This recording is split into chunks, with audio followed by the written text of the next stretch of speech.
Labour এমপিদের একটি দল মাইগ্রেশন ইস্যুতে কঠোর অবস্থান নেয়ার জন্য ১০ নম্বর ডাউনিং স্ট্রিটকে আহ্বান জানিয়েছে। তারা রিফর্ম পার্টির উত্থান ঠেকানোর লক্ষ্য নিয়ে কাজ করতে চায়। রিফর্ম পার্টির উত্থানে উদ্বেগের কারণে যেসব আসনে তারা দ্বিতীয় হয়েছে সেসব আসনের লেবার এমপিরা একটি চাপ সৃষ্টিকারী গ্রুপ গঠন করেছেন বলে ব্রিটিশ সংবাদ মাধ্যমের খবরে জানা যায়। এই গ্রুপ লেবার নেতা কিয়ার স্টারমারকে অভিবাসন ও অপরাধ দমনে আরও কঠোর অবস্থান নেয়ার জন্য চাপ সৃষ্টি করবে। গত বছর যুক্তরাজ্যের নির্বাচনে ৮৯টি আসনে রিফর্ম পার্টি দ্বিতীয় স্থান দখল করার পর সেসব আসনের এমপিরা একটি অনানুষ্ঠানিক ককাস গঠন করেছেন।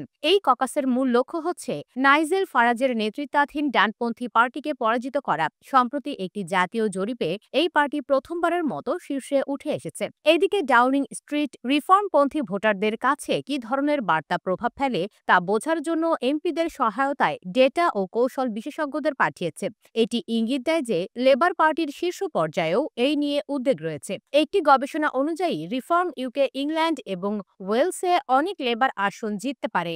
আলোচনায় অংশ নেওয়া এক এমপি বলেন, এখন রিফর্মকে কিভাবে পরাজিত করা যায় সেটাই প্রধান ফোকাস। বিভিন্ন গ্রুপ গঠন করা হয়েছে এবং আমরা ডাউনিং স্ট্রিটের সাথে আলোচনা করছি। নেতৃত্বের প্রতি প্রধান বার্তা হচ্ছে অবৈধ অভিবাসন ইস্যুতে আরও কঠোর হতে হবে। আরেকজন এমপি বলেন, তারা চায় মন্ত্রীরা বৈধ এবং অবৈধ অভিবাসন মোকাবেলায় সরকারের পদক্ষেপ, বিশেষ করে হাজার হাজার মানুষকে তাদের নিজ দেশে ফেরত পাঠানোর বিষয়ে আরও জোরালোভাবে কথা বলুক। লেবার পার্টির এক সূত্র জানায়, বিভিন্ন ইস্যুতে এমপিরা নিয়মিত বৈঠক করে।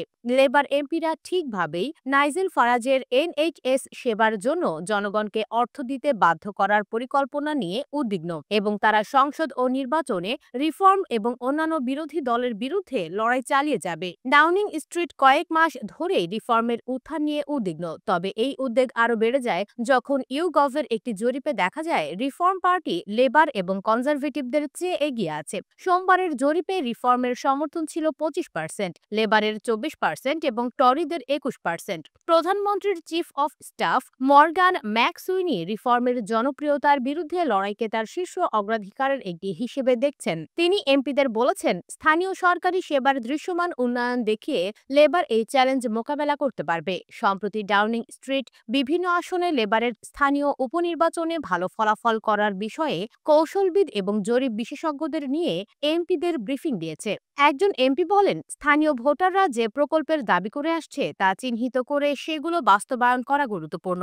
ম্যাকসুইনি তার সহযোগীদের বলেছেন, ১৫ বছর আগে পূর্ব লন্ডনে ব্রিটিশ ন্যাশনাল পার্টিকে পরাজিত করতে তিনি এই কৌশলটি সফলভাবে ব্যবহার করেছিলেন। সংসদীয় লেবার পার্টির সেক্রেটারি এবং ম্যাকসুইনির ঘনিষ্ঠ মিত্র ম্যাথিউ ফোল্ডিং এই ব্রিফিং আয়োজনের ক্ষেত্রে সহায়তা করেছেন বলে জানিয়েছেন উপস্থিত কয়েকজন এমপি। তবে কিছু এমপি অভিবাসন ইস্যুতে পার্টি নেতৃত্বের আরও কঠোর পদক্ষেপ চায়। একজন এমপি বলেন, সাম্প্রতিক ব্রিফিংয়ে মন্ত্রীরা অভিবাসন সংক্রান্ত প্রশ্নের উত্তর দেওয়ার ক্ষেত্রে সন্তোষজনক ছিলেন না, বিশেষ করে বিদেশে আশ্রয়প্রার্থী যাচাই প্রক্রিয়া চালুর বিষয়ে। যদিও স্টারমার বলেছেন তিনি এ বিষয়ে উন্মুক্ত, তবে মন্ত্রীরা মূলত এর উচ্চ ব্যয় নিয়ে বেশি কথা বলেছেন। আরেকজন এমপি মন্ত্রীদের যুক্তরাজ্য থেকে লোক ফেরত পাঠানোর ফ্লাইট বিষয়ে আরও জোরালো অবস্থান নেয়ার আহ্বান জানিয়েছেন। একজন এমপি বলেন, আমাদের অভিবাসন ইস্যুতে কঠোর পদক্ষেপ নিতে হবে এবং একই সাথে আমাদের যেসব পদক্ষেপ নেওয়া হচ্ছে তা আরও জোরে প্রচার করতে হবে। ডানপন্থী পপুলিস্টদের মোকাবেলা করতে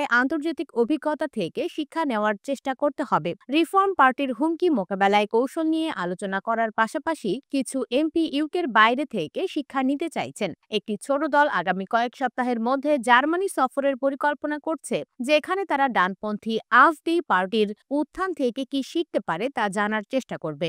রিফর্ম পার্টি এই বছরের স্থানীয় নির্বাচনের আসন জয়ের আশা করছে, তবে তারা আগামী বছর আরও বড় ফলাফল চায়, বিশেষ করে পরবর্তী স্থানীয় নির্বাচন এবং ওয়েলস পার্লামেন্টের ভোট তাদের টার্গেট। তবে লেবারের কিছু নেতার বিশ্বাস, জাতীয় নির্বাচনের আগে রিফর্মের জনপ্রিয়তা কমে যাবে। একজন মন্ত্রী বলেন, রিফর্ম এখন ভালো করছে, তবে ইউকিপও এক সময় জাতীয় নির্বাচনের মাঝের সময়ে ভালো করেছিল। তবে মানুষ তাদের নীতির দিকে মনোযোগ দিতে শুরু করলেই পরিস্থিতি বদলে যাবে।